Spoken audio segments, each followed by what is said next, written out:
Allah shi ne ya yi kyankyaso, shi ya sauro, shi yi kuda. Bakin iya binciken da na yi a duniya a laboratory har yanzu ban samo dalilin da Allah ya sa yi wannan abubuwa ba. Me amfanin sauro a duniya? Me amfanin wasu abubuwa da muke gani dan adam ba zai iya sani ba? Amma dai ba da za ka yi, sauro yana nan, kuda ina nan, kyankyaso ina nan. A suratul Baqara aya ta 26 Allah yana cewa Allah baya jin kunyar buga misali da abin da bai wuce sauro ba ko sama da shi, amma waɗanda suka yi imani da Allah to suna sanin cewa Qur'ani gaskiya ne daga ubangijinsu, amma wanda suka kafirce sai su dinga cewa me Allah yake nufi da wannan misali. Da yawa suna bata da shi, wasu kuma da yawa suna shirya da shi, amma ba kowa ke bata da shi ba sai mutane fasikai. Allahu akbar. To gashi dai Allah ya gaya ma dalilin yin sauro cikin nafsin Alqur'ani mai girma, dan haka dan iya sai a koma makaranta. Wannan sako sunayensa da siffofinsa, asma'uhu wa sifatuhu.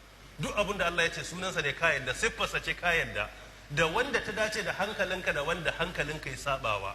Dole ka amince don ilimin Allah ya fi karfin hankalinka, ya fi karfin hankalina.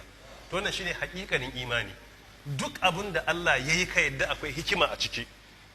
Wannan jahilcin yakan shafi wasu wani lokaci hatta ga masu mulki. Ina tuna a shekaru kaman 7 da suka wuce a arewacin ƙasar nan, daga cikin mafi girman jihohi da tasiri akwai wanda ya sha giyar mulki a cikin jama'a, ce shi ya rasa me yasa Allah ya kirkiri sauro ne, sauro su kudaden nan me yasa Allah ya yi su. Wai shi a matsayinsa na injiniya ya gama tunani bai san me yasa Allah ya yi wannan ba. Yanzu akwai imani a wannan wurin?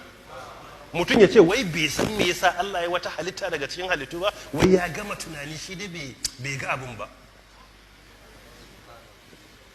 Saboda wanda ya sa Allah ya wata halitta daga cikin halittu ba, wai ya gama tunani shi dai bai ga abun ba. Saboda wani lokaci jahilci ba abun da baya sawa. Akwai mai mulkin da ya tsaya gaban jama'a ya ce annabi subhanahu wa ta'ala. Akwai wanda ya tsaya ya ce Allah sallallahu alaihi wa sallam. Akwai wanda ya tsaya ya ce zamanin annabi Buhari, kamar yadda aka faɗa cikin ibada da hukunci.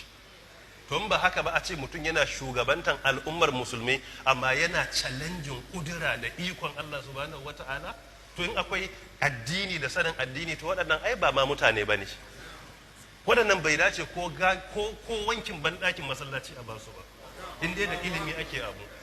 But haka aka samu kai a cikin mutum ya ce wai bai san me yasa Allah ya yi ba.